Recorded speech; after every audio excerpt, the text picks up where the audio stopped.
leí un interesantísimo artículo en Energía Debate, escrito por Francisco Barnés de Castro. Usted sabe, él fue rector del UNAM y socio director de Cifra 2 Consultores. Y para compartir con ustedes este hallazgo, esto que leí, me da muchísimo gusto saludarte, querido Francisco Barnés. ¿Cómo estás? Muy buenas noches. Muy bien, David, mucho gusto saludarte también a ti y a tu público.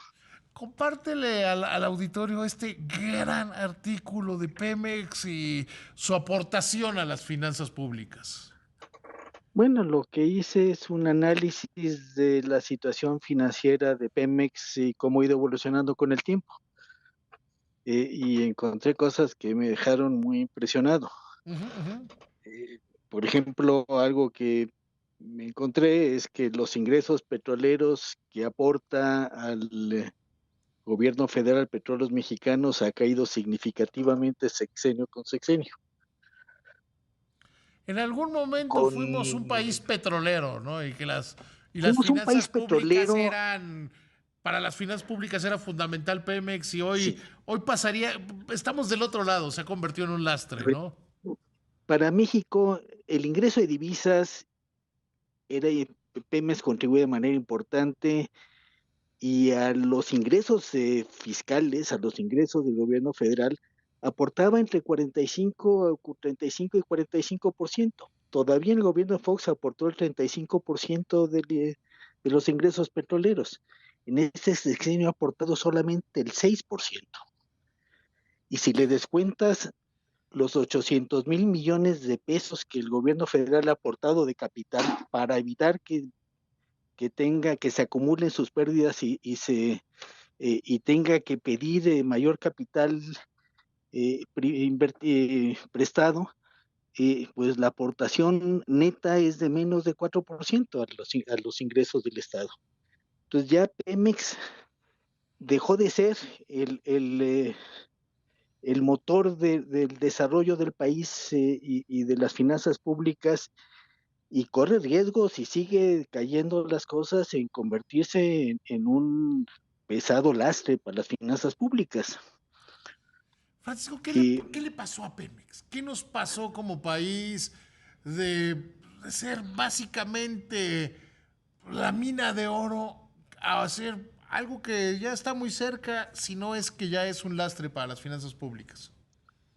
yo creo que son dos factores importantes. El primero, una declinación en los yacimientos petroleros más importantes del país, que este gobierno logró frenar su caída, pero de ninguna manera cumplir las expectativas que había anunciado de incrementar nuevamente la producción. Venía cayendo de manera grande. Se había logrado frenar en los años del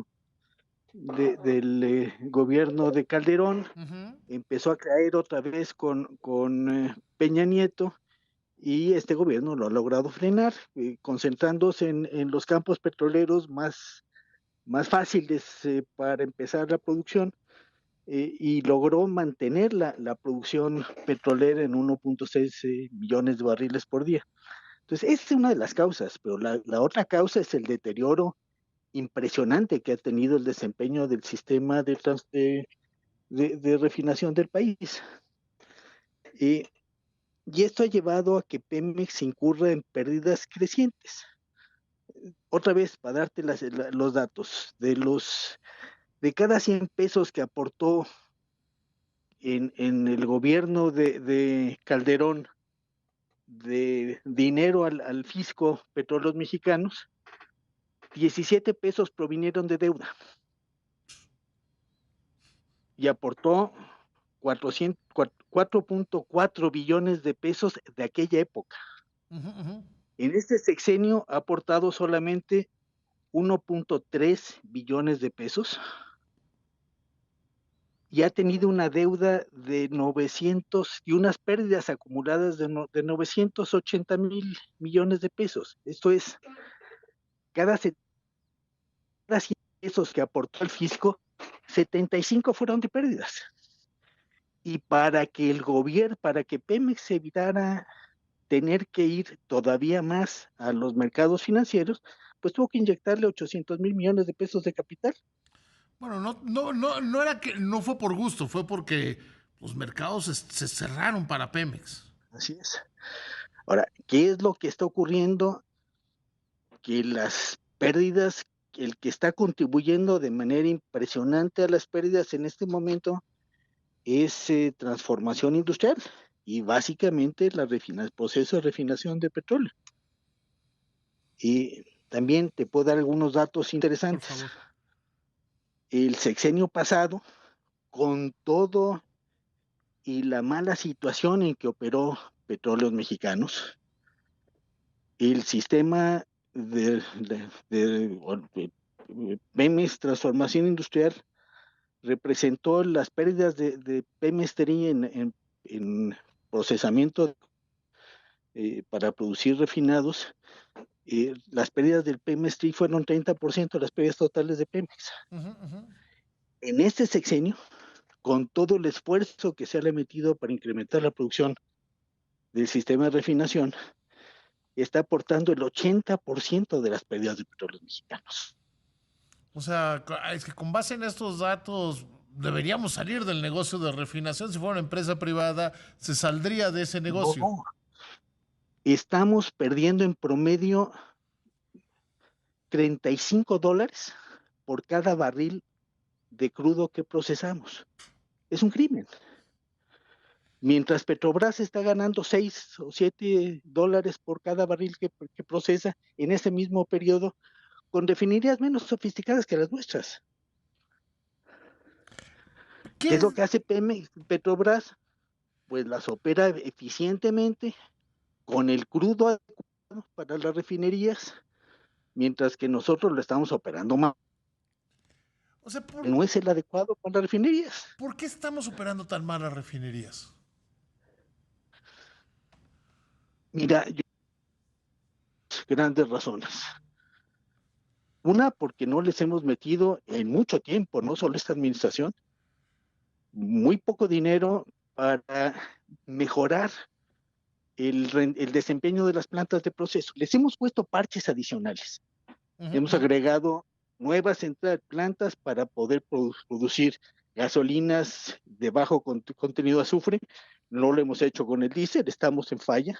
Llevamos 15 años o 20 años sin poder cumplir la norma oficial mexicana de contenido de azufre en el diésel porque no hemos puesto las plantas. Pero no hemos modificado, no hemos mejorado el desempeño de las plantas viejas, y son plantas de hace 50 años. Entonces, su rendimiento ya era menor que una refinería moderna americana, equivalente. 50 años después, las refinerías norteamericanas les han metido dinero permanentemente para mejorar los procesos y nosotros le hemos puesto parches y no hemos hecho nada más. Esa es una. Pero la otra es que le estamos metiendo el crudo más inadecuado. Las diseñamos para crudo ligero. Les hemos puesto parches, como te decía, para poder tomar el residual de las plantas primarias y en lugar de convertirlo en combustible, convertirlo en coque y sacarle mayor rendimiento de gasolina y diésel, pero no las modificamos para poder todo el conjunto de plantas tener un mejor desempeño con un crudo más pesado. Ni siquiera están operando bien las coquizadoras. Entonces estamos produciendo más gasolina que diésel. Digo, más combustible que gasolina. Más combustible que Perdón, gasolina, sí. más combustible que gasolina. No son plantas de producción de destilados, son plantas de producción de combustible. Y sí, hemos logrado incrementar en un 50%, menos de un 50%, la capacidad de refinación de crudo. Pasamos de 600,000 barriles por día, que se los dejó el gobierno anterior, en mal estado, efectivamente, porque les habían recortado el presupuesto, y están operando ahora con 800,000 barriles. ¿Sí? Un incremento de 200,000 barriles prácticamente. Pero Ahora, ¿qué hemos logrado? hacia adelante, ¿qué debemos hacer? O sea, el próximo gobierno, ¿qué ¿Qué debe es lo que hacer? logramos con esto? Perdón. Incrementamos más de la mitad de ese incremento de petróleo, se fue en combustóleo, producto que ya no tiene mercado como combustible, solamente como materia prima en refinerías de alta especificación que pueden utilizarlo como carga en su refinería mezclado con crudo ligero. Entonces, ¿qué estamos haciendo? Incrementando la producción de combustible en nuestras refinerías.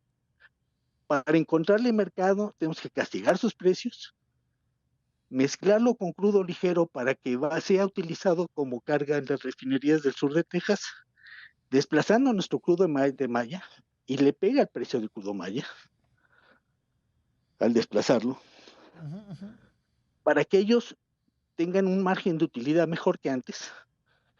Y nosotros le privamos de crudo ligero a nuestras refinerías y las atascamos con un crudo malla que ni siquiera es malla, es un sintético que tiene un componente de pesados mucho que el anterior.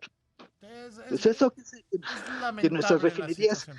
operen peor, pierdan mucho más dinero, mientras las refinerías a las que exportamos petróleo les va mejor,